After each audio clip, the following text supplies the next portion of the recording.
Oh,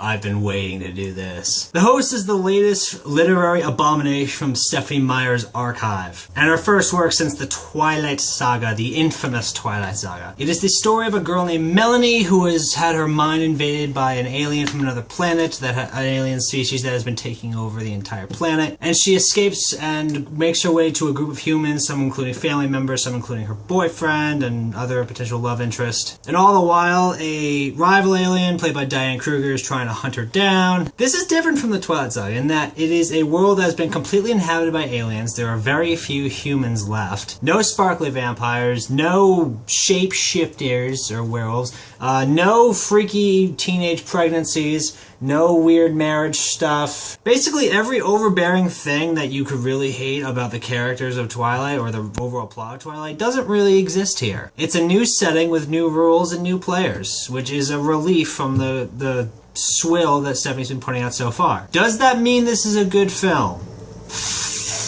No. This is one of the dumbest movies I've seen in a really long time. Right off the bat, when Melanie flies out the window to try to escape the aliens and ends up like getting severely wounded, they have her on the table and the doctor says, wow, she's broken every bone in her body and ruptured every organ and yet she's still hanging on. And Diane Kruger simply responds, this one wants to live. Okay, I can imagine wanting to live, but when you have no working bones or organs to work with, living's not really much of an option. You're pretty much screwed. The characters are all stock.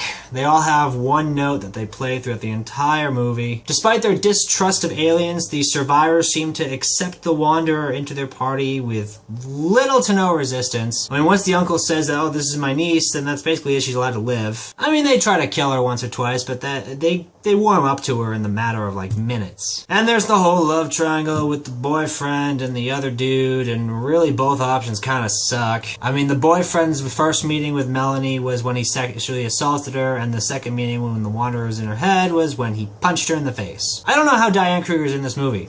How the hell do you go from Inglourious Basterds to this?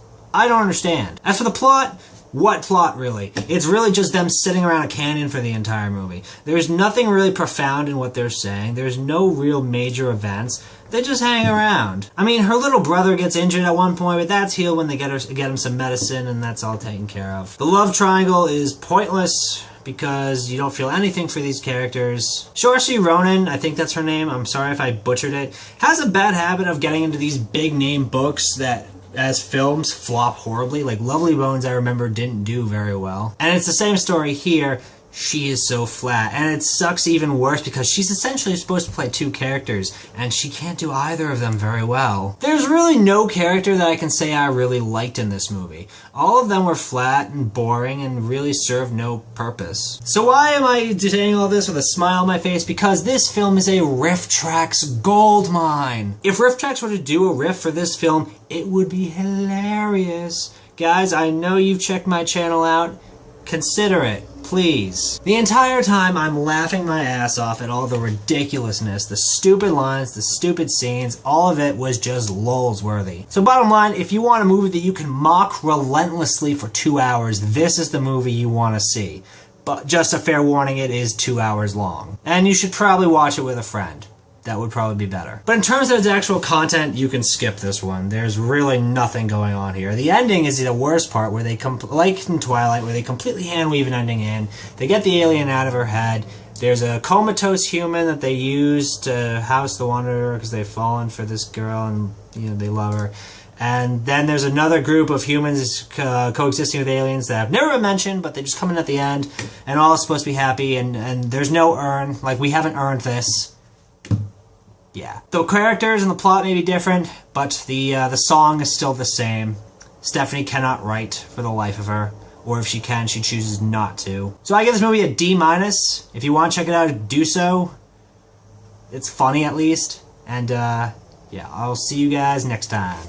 Peace soup. If you enjoyed this video, give it a like, a favorite, subscribe to the channel, post it on Facebook, Twitter, Tumblr, Google+, Reddit, something awful, spray paint on buildings, make a flag of it, get it tattooed in your forearm, get it branded into your forehead. This is Six Lick Productions saying keep the spirit of the movies alive.